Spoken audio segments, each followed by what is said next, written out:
사장님, 네. 지금 금값, 은값이 많이 떨어지고 있는데 현장 분위기, 요즘 종로 근거래소 분위기는 어떤가요? 지금 제가 이 방송을 하는 요지가 뭐냐면요. 뜻이 있어요. 일단 솔직하자. 그게 테마니까요.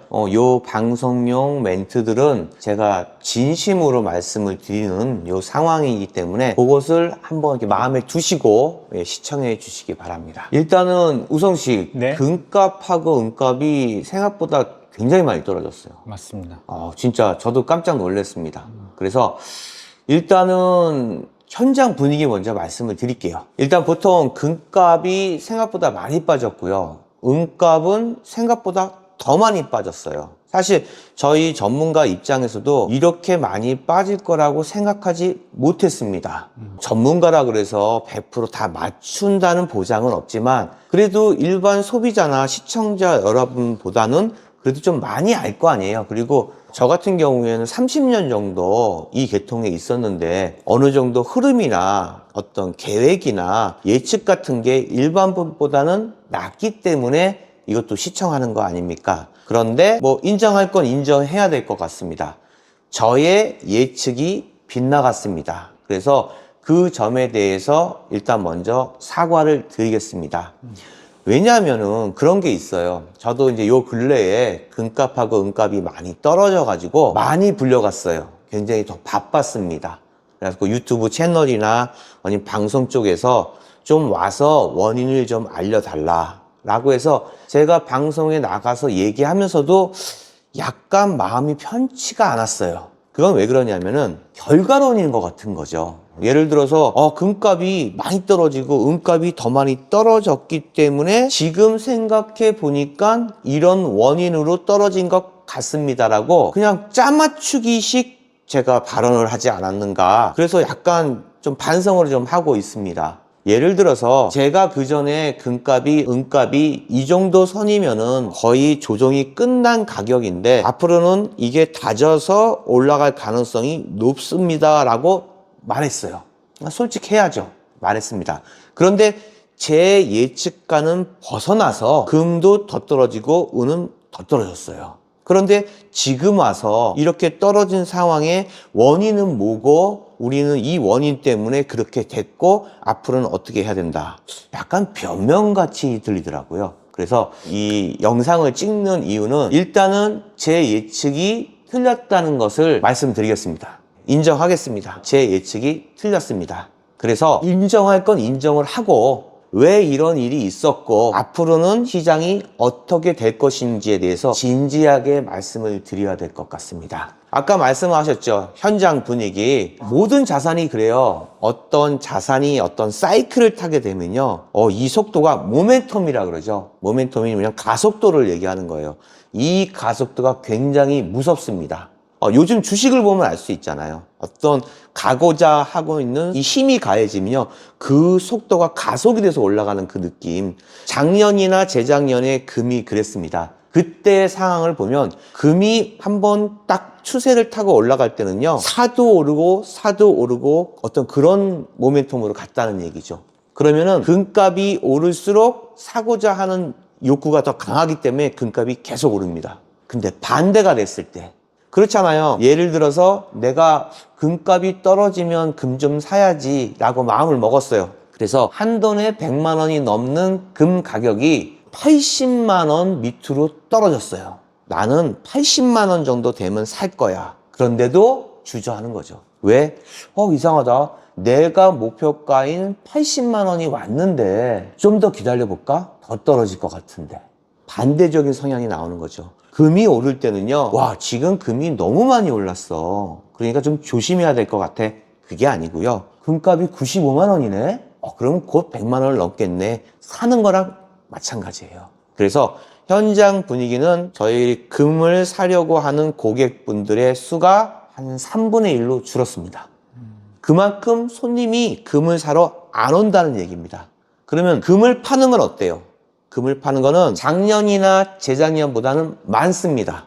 작년이나 재작년 같은 경우에는 주로 내가 갖고 있는 금을 골드바로 바꾸려고 하시는 분들이 많았어요. 근데 2026년 2월부터는 자기가 가지고 있는 골드바도 팔러 오셨어요. 그러니까 어떠한 상황이 모멘텀이 가속도가 위도 있지만요, 아래로 내려가는 가속도도 있거든요. 그러니까 약간의 어떤 불안감 때문에 그래서 금 가격이 오를 만큼 올랐다 하는 그런 기조가 팽배했던 거죠. 그러니까 금을 좀 팔아야겠다. 왜? 일단은 내가 금을 사서 이익이 생겼으니까, 내가 손해를 보는 것보다는 이익이 있으니까 지금쯤 파는 게 어떨까, 이런 마음이 들어서 금을 팔러 오시는 분들은 작년이나 재작년에 비해서 30% 정도 많아졌습니다. 그런데 아이러니한 게 있어요. 기존에 계속해서 금을 사시던 분들, 그러니까 그런 분들이 그런 거예요. 나는 계획상 뭐 한 달에 500만 원어치 금을 사겠다고 정해놓은 분들이 꽤 많아요, 생각보다. 그런 분들은 계속해서 금을 사십니다. 그분들은 장기적으로 금을 사시는 분이고, 금이 오르고 내린 것보다는 일단 자기 목표를 채우려고 하시는 분들이 많죠. 그리고 또 두드러진 거는 뭐냐면은 소위 말하는 경제력이 있으신 분들, 이제 그런 분들이 저하고 상담을 하러 많이 오십니다. 그리고 그분들이 좀 많은 양의 금을 사십니다. 그렇기 때문에 실질적으로 손님들은 3분의 1로 줄었는데 금이 나가는 양은 2분의 1로 줄었습니다. 왜 그러냐면은 부자분들이 지금은 내가 금을 사는 적기라고 판단을 했기 때문입니다. 그렇기 때문에 돈이 좀 있으신 분들은 지금 금을 좀 많이 사는 편입니다. 지금까지 말씀드린 거는 저희 매장입니다. 그리고 제가 이 계통에 30년 동안 있기 때문에 분위기를 좀 알잖아요. 사실 저희 매장이 이런 상태가 됐는데 다른 매장들은 어떨까, 이런 생각을 해보고 직접 탐방을 해봤습니다. 금을 사려고 오시는 분들이 많이 줄어들었고요. 이 장신구, 목걸이, 팔찌 뭐 이런 것들, 금에 관한 제품을 사러 오시는 분들도 많이 줄었습니다. 그러니까 이런 추세로 봤을 때는 지금 금 시장은 조금 분위기가 좋지 않다, 이렇게 말씀을 드릴 수가 있습니다. 그래서 현장 분위기는 좀 그렇고요. 그러면은 지금 상황에 대해서 어떻게 생각하는지 솔직하게 또 말씀을 드리겠습니다. 사실 그래요. 전쟁이 일어났는데 금 가격이 오르지도 않고 내리지도 않았으면 사실 말할 필요가 없지요. 그런데 전쟁이 일어났음에도 불구하고 금값이, 은값이 폭락했습니다. 거기에 대해서는 제가 뭐라고 말씀을 못 드릴 것 같아요. 사실 저도 전쟁 이슈로 이제 금값이 조금씩 오를 수밖에 없다라고 누누이 말씀을 드렸기 때문입니다. 그래서 제가 이렇게 말씀을 드린 거에 대해서는 일단 사과드립니다. 그리고 전쟁이 나서 금값이 떨어졌기 때문에 제가 금값이 떨어진 요인을 말씀드린 것도 사과드립니다. 이거는 제가 예측해서 그런 말씀을 드린 게 아닙니다. 금값이 떨어져서 그 원인을 찾다 보니까 말씀을 드린 거지, 저는 결코 금값이 떨어질 거라고 예측하지 않았습니다. 물론 조정은 받을 수 있다고 생각을 했어요. 그 조정폭은 5%에서 많아야 10%로 저는 예상을 했습니다. 그런데 지금은 거의 20%에서 25%, 은 같은 경우에는 거의 50%가량 폭락을 한 것이 사실입니다. 특히 은 같은 경우에는 저는 그렇게 생각을 했어요. 지금 현재는 광산에서 은이 양이 많아서 떨어진 게 결코 아니기 때문입니다. 그래서 저는 어떠한 영향이 있어서, 직접적인 원인이 있어서 은 가격이 폭락을 했다면은 거기에 대해서 뭐 인정을 해야죠. 그런데 그럴 원인이 없음에도 불구하고 은 가격이 폭락을 한 것은 정말 아이러니한 겁니다. 추측은 할 수 있지만 그 추측에 대한 어떤 그런 것이 또 잘못됐을 경우, 잘못 정보가 전달됐을 경우 참 곤란하지 않을까 해서 조심스러운 게 사실입니다. 물론 제 말을 시청하시는 여러분들, 이런 분들 같은 경우에는 제가 말하는 거를 맹목적으로 믿으시는 분들이 글쎄요, 한 1% 정도 될까요? 하지만 자존심이라는 게 있잖아요. 저도 제가 어떤 현장으로 오래 있었고 저 나름대로 공부도 열심히 하고 했는데도 내가 이 정도의 예측도 하지 못했을 거라는 거에 자괴감이 좀 들긴 듭니다. 또 이런 일이 있었죠. 제가 뭐 방송에 나와서 올 6월에 금값, 은값이 폭락할 것이다. 그러니까 그때 금 가격이 100만 원이 넘었을 때, 그리고 은 가격이 1kg에 850만 원이 넘었을 그때 말씀을 드린 건데요. 지금 금과 은을 사지 마시고 제 생각에는 폭락할 것 같으니까 6월에 사면 어떠십니까? 라고 방송에 얘기한 적이 있었어요. 근데 실제로 그렇게 됐어요. 근데 솔직하게 말씀을 드리겠습니다.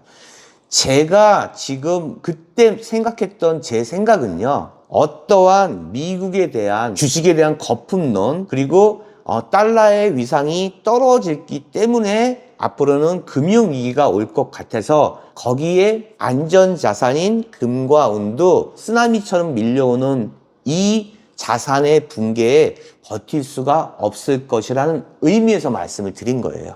그런데 지금 금값과 은값이 폭락한 거는 제가 그렇게 말씀을 드린 거와 50%밖에 맞지가 않습니다. 그러니까 지금은 굉장히 제가 솔직하게 제 속에 있는 말씀을 다 드리는 거예요. 그렇기 때문에 지금 폭락한 것을 저는 기간을 좀 늘렸었어요. 아, 지금은 아니다. 왜? 전쟁 이슈도 났었고, 그리고 아직까지 여러 가지 요인들이 해소가 되지 않았기 때문에 폭락하지 않을 것이다가 아니라 좀 떨어지더라도 어느 선까지는 지키고 다시 올라갈 것이라고 예측을 했었어요. 그런데 제가 생각했던 낙폭보다 더 떨어진 거죠. 그래서 제가 말씀을 드리는 겁니다. 물론 그렇습니다. 제가 아까 말씀하신 대로 제가 말씀드린 거를 저를 맹목적으로 믿으시는 분은 1%도 안 될 거예요. 하지만 여러분들은 아, 이런 사람이 있었어, 이렇게 예측한 사람이 있었어 라고 기억이 되실 겁니다. 그리고 앞으로도 그럴 거고요. 그래서 아니 최 사장 뭘 걱정을 해. 당신이 신도 아닌데 당신이 얘기하는 거 우리 맹목적으로 믿지 않아. 그냥 우리가 보는 1000명의 어떤 정보 중에 하나일 뿐이야. 그러니까 너무 그렇게 걱정할 필요가 없는 것 같은데 라고 생각하시는 분이 대다수일 거예요. 하지만 제가 생각할 때 제가 조금 미운 그런 느낌이 좀 들더라고요. 그래서 그래도 나 열심히 좀 공부하고 열심히 추적도 하고 정보도 얻고 그래서 빨리 알려드리고 하는 그런 의지가 강했는데 약간 그런 게 좀 달라지고 틀려지니까 제 속으로 저를 좀 미워하는 부분이 있긴 있었습니다. 그러니까 양해해 주시고요. 그래서 요거 지금 이제 일부로 제가 요거 말씀을 마무리하고요. 이제 2부에 가서는 시청자 여러분, 저는 이런 식으로 금을 예측합니다. 금값이 오르고 금값이 내리는 거, 그리고 은값이 오르고 내리는 거를 요런 기준으로 전문가로서 보고 있습니다 라는 거를 공개해 드릴 거예요. 그러면 여러분들도 그래, 앞으로는 금값이 오르고 내리고 은값이 오르고 내리는 거는 요 지표를 보고 전문가의 눈으로 좀 보고 나도 좀 이렇게 한번 알아보고 이제는 해야겠다라는 거를 제가 말씀을 드릴 겁니다. 그래서 2부에는 그거를 말씀을 드리겠습니다. 감사합니다. 감사합니다.